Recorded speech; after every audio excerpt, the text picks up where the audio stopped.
So, kailangan nyo lang i-click yung registration. So, meron dalawang option doon via email or via phone. Sa via phone kasi, pwede nyo ilagay yung number nyo doon tapos magkakaroon ng verification code. Kailangan nyo din i-check kung yung currency ba ay Philippine Peso or nasa ibang bansa. Kailangan Philippine Peso yon. Tapos ang promo code 3BH.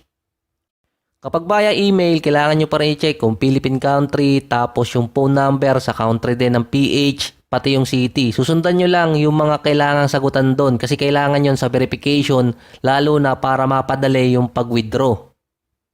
So, kalimitang ginagamit ko dito yung sa email dahil pwede akong gumawa ng multiple account kasi merong game dito na pwede mong kunan talaga ng pantaya sa mga NBA games. Promo code pa rin 3BH. Tapos pwede nyo i-click yung bonus kung ano yung pipiliin nyo. Kung para ba sa sporting betting yon, sa casino, or kaya pwede nyo din tanggihan. Kung magkano yung dineposit nyo, ganun din yung makukuha yung bonus. Ia-apply nyo pa yon para talaga makuha. Pwede nyo na i-click yung registration. Tapos, ang diretso kasi niyan, meron pang konting verification pero madali na lang yon. Papasok yon sa deposit. Meron kayo pamimilian doon, GCash QR, GCash Direct, or mismong GCash. Pero yung pinakamadali, GCash QR. Konting information lang kasi ang kailangan doon. Pangalan, tapos yung number. Dito kasi sa GCash QR, kung dito kayo nag-deposit, dito rin kayo magwi-withdraw. Hindi pwedeng nag-deposit kayo sa GCash Direct, tapos sa GCash QR kayo magwi-withdraw. Sa GCash QR kasi, pwede kayo maglagay niyan kahit 100, 200, 300. So, nakadepende na lang din. Lalagay ko muna dito 100. Click nyo lang yung confirm, magkakaroon to ng GCash QR. Doon kasi pwedeng isend talaga. Mas mabilis yun kumpara doon sa GCash Direct at sa mismong GCash. So, mag-iintay lang ng at least 1 to 3 minutes bago pumasok sa account. So, yung kalimitan nilalaro ko dito, yung Crush. Kasi dito ako kumukuha ng pantaya talaga sa mga NBA games. Yung 100, ginagawa ko na at least 200 or 300 para maibet sa mga games sa NBA. Doon kasi pwede ka pumili ng auto bet. Magtatapat ka lang kung ilang odds ang pwede mong gawin or pwedeng tamaan.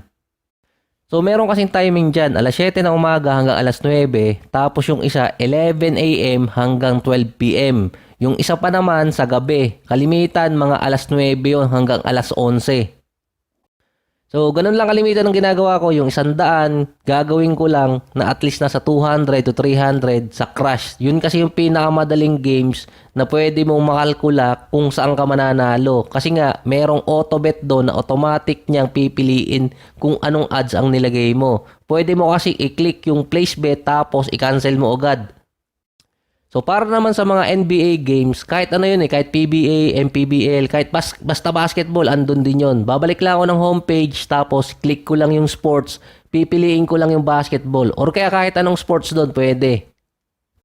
Sa withdrawal naman, balik lang kayo ng homepage, click nyo lang yung deposit doon sa may homepage. Katabi kasi nun, magbubukas yung bagong window, katabi ng deposit yung withdrawal, click nyo lang yung tab na yon. So, piliin nyo lang kung saan kayo nag-deposit nun, doon din kayo magwi-withdraw. So, ilalagay nyo lang yung phone number at pangalan. So, importante kasi yon lalo na sa mga hindi verified. So, kung magkano yung dineposit nyo, kailangan nyo munang iwan. Yung mawi-withdraw nyo lang kung magkano yung napanalunan nyo. So, meron ding limit yun. May minimum kasi dito na at least 100 pesos.